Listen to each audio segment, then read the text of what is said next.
নমস্কার, আবারও একটা নতুন ব্লগে আপনাদেরকে অনেক অনেক স্বাগত। আগের ভিডিও তো আমরা নেতাজি মিউজিয়াম গিয়েছিলাম। আজকে আমাদের গন্তব্যস্থল হলো চিল্কা হ্রদ। তারপর ওখান থেকে এসেই আমরা ট্রেন ধরবো বাড়ির উদ্দেশ্যে। এখন যাত্রা শুরু হয়ে গেছে আমাদের চিল্কার। যেতে তো অনেকক্ষণ সময়, তার মাঝে বললো যে কিছুক্ষণ একটু দাঁড়াবে এবং দাঁড়িয়ে টিফিন করাবে। রাস্তায় আপনারা একটু এনজয় করুন, আমরা কথা বলবো একদম টিফিন করতে দাঁড়াবার সময়। আমরা আগেরবার যে ট্যুর এজেন্সির মাধ্যমে গিয়েছিলাম কোণার্ক, তারপর আরও যে স্থানগুলো গিয়েছিলাম আর কি, তো সেই একই ট্যুর এজেন্সির মাধ্যমেই দিয়েই যাব আমরা চিল্কা। এই যে আমরা টিফিন করব এবার। এখানে রয়েছে সাউথ ইন্ডিয়ান ফুডই রয়েছে বেশি, যেমন ধোসা, ইডলি এইসব, আর রয়েছে লুচি আর তরকারি। আমরা এখানে ধোসা নিয়েছিলাম, খেয়ে দেখি, টেস্ট করি, ধোসা খাইনি কোনোদিন।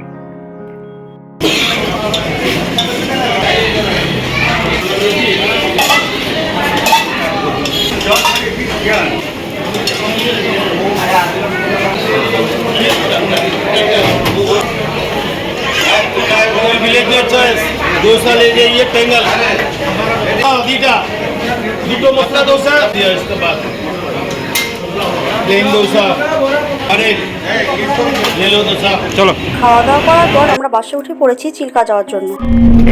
দাদা বলছেন যে কত কি ডিস্টেন্স, কত কি এরিয়া নিয়ে চিল্কা হ্রদটা আছে।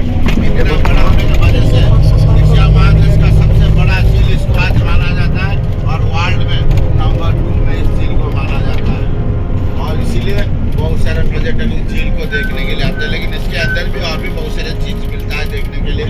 जैसे ठंडे के सीजन में साइबेरियन बार्ड, बहुत सारा पक्षी इसके अंदर आते हैं घूमने के लिए, तो दिखाई देते हैं। আমরা পৌঁছে গেছি চিল্কা। এখানে প্রথমেই এই দাদা বললেন যে ওই লাইফ জ্যাকেটগুলো নিতে হবে, তো লাইফ জ্যাকেটগুলো সবার নিয়ে নিই আমরা, দুজনের জন্য লাইফ জ্যাকেট, কারণ আমরা একটা বোটের মধ্যেই অনেকজনই থাকবো, 10-12 জন করে আমাদেরকে ভাগ করা হয়েছে। আর এই লাইফ জ্যাকেটের কোনো টাকা লাগে না, মানে লাইফ জ্যাকেট অ্যাকচুয়ালি সেফটির জন্য, তো সেফটি এখানে কোনো টাকা পয়সার কোনো ব্যাপার নেই, 1 টাকাও লাগেনি আমাদের। এবার এখানে যা খরচা হচ্ছে খাওয়া দাওয়ার জন্য, আমাদের এই যে খাবার দাবার আর বোট ভাড়াটা আলাদা। নৌকার উদ্দেশ্যে যাব। এইখানটা কি সুন্দর দেখতে লাগছে, একসঙ্গে এতগুলো নৌকা রয়েছে, দারুণ লাগছে দেখতে।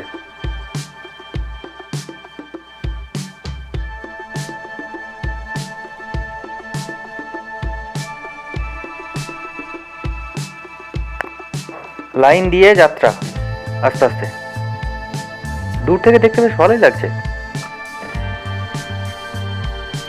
আমাদের এক একটা গ্রুপে ভাগ করে দিয়েছে, বললাম না প্রথমে আমরা 8-10 জন করে যাব এক একটা গ্রুপে।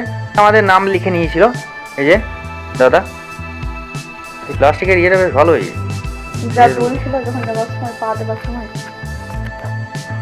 উঠে পড়েছি আমরা সবাই। এবার বোট আমাদের ছাড়ছে। জলটা কি দারুণ লাগছে দেখো দেখতে। চিল্কাতে সেরকম দেখার কিছুই নেই, বলা হয়েছিল অনেক রকম দেখাবে, কিন্তু কিছুই দেখায়নি। একটা রেকমেন্ড করব যে চিল্কা শুধু যদি আসেন না, কখনোই আসবেন না যদি শুধু চিল্কা আসেন। আর এই ডলফিন দেখবো, ডলফিনটা তো পুরোপুরি ভাগ্যের ব্যাপার। আমরা দূর থেকে দেখতে পেয়েছিলাম, দেখাবো আপনাদেরকে, দেখাচ্ছি। আমাদের প্রথম স্টপ চলে এসেছে, এখানে কাঁকড়া, তারপর মুক্তো। এটাতে শুধু একটাই লাল কাঁকড়া ছিল। मोती जानते हैं आप लोग? सर सब में मोती नहीं रहता है, किसी किसी में होता है। देखिए इसके अंदर जो कीड़ा रहता है वो कीड़ा का अंदर से बनता है मोती, पर सब में मोती नहीं निकलता है, किसी किसी में होता है। वो कीड़ा में हाथ दबाने से वो कीड़ा में कड़क महसूस, और ये कीड़ा में इसका लार्वा होता है, कैल्शियम कार्बोनेट होता है, ये खाता है मिट्टी बालू।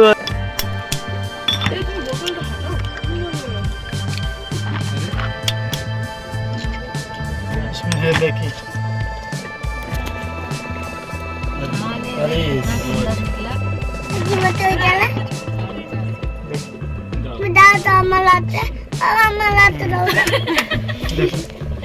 শুধু দেখার মধ্যে দেখতে পেয়েছি শুধু সিগালগুলো, সিগাল। আর যতজন আমরা গিয়েছিলাম আর কি, সবারই ইচ্ছা ছিল ডলফিনটাকে কাছে থেকে দেখবো একদম, কিন্তু আমাদের দুর্ভাগ্য ডলফিন আমরা কাছে থেকে দেখতে পাইনি।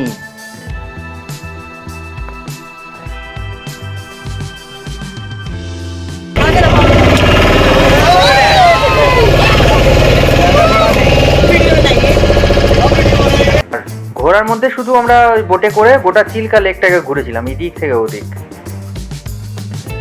চলুন, আপনারা তো দেখতে পাবেন। এই যে আমাদের দ্বিতীয়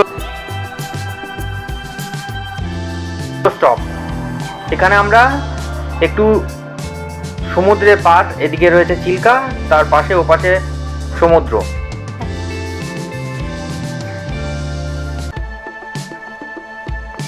এই গাছগুলো খুব সুন্দর। এগুলো যে কি গাছ ছিল কে জানে? পাইন নাহলে বার্চ কিছু হবে। ওইখানকার ছেলেটা বললো না পাইন, হুম, ওই একটা বাচ্চা ছেলে জিজ্ঞেস করলো পাইন। আর এই এই ফল হুম, এর রুদ্রাক্ষর মতন দেখতে, অনেকটা ভাব। আর এই কাঁকড়াগুলো শুকনো কাঁকড়া, ছোট্ট ছোট্ট, পায়ের আওয়াজ পেয়ে যায়। পায়ের আওয়াজ পেলেই ঢুকে যাচ্ছে গর্ততে। আর এই যে সমুদ্রে এত ঢেউ বাজে, আর এখানে সমুদ্র দারুণ ঢেউ আর এত আওয়াজ।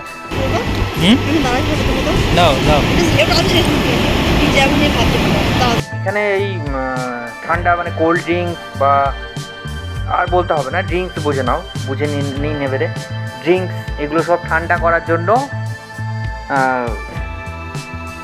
বরফ এনেছে, সব বরফ ভাঙছে। এই যে বস্তা করে করে বড় বড় স্ল্যাব আর কি বরফের নিয়ে এসেছে, কারণ এখানে লোকজন আসে যারা, তারা তো সবাই ঠান্ডা কোল্ড ড্রিঙ্কস, তারপর আরো ড্রিঙ্কস। এই সাইডে সেরকম বড় দোকান নেই, এই ছোটখাটো দোকান, এগুলোতে দাম প্রচুর জিনিসপত্রের। আর এই দুটোই দোকান শুধু, আর একটাও দোকান নেই, ওটাই ফাঁকা। আমাদের চিল্কার পর্ব শেষ ঘোরা, এবার আমরা চলে এসেছি পুরী স্টেশন। টিকিট তো আমাদের আগে থেকেই কাটা আছে। আমাদের ট্রেন 10:23 না কততে ট্রেনটা। এতক্ষণ বসে থাকতে হবে, একটু খাওয়া দাওয়া করবো, খাবার নিয়ে আসবো, খাবার কিনে নেবো রাত্রে খাবার জন্য। আজকে আর খাবার অর্ডার করিনি, রাত্রে খাবার জন্য এখান থেকে কিনেই চাপবো।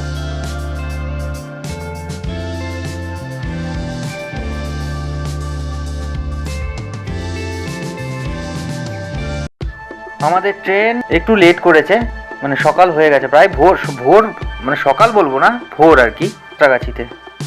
সাঁতরাগাছি ঢুকবো, আর কিছুক্ষণের মধ্যেই আমরা সাঁতরাগাছি ঢুকবো। তারপর আমরা ওখান থেকে ট্রেনে স্টেশন থেকে নেমে, সাঁতরাগাছি থেকে নেমে তো বাস ধরতে হবে আমাদেরকে বাড়ি আসার জন্য।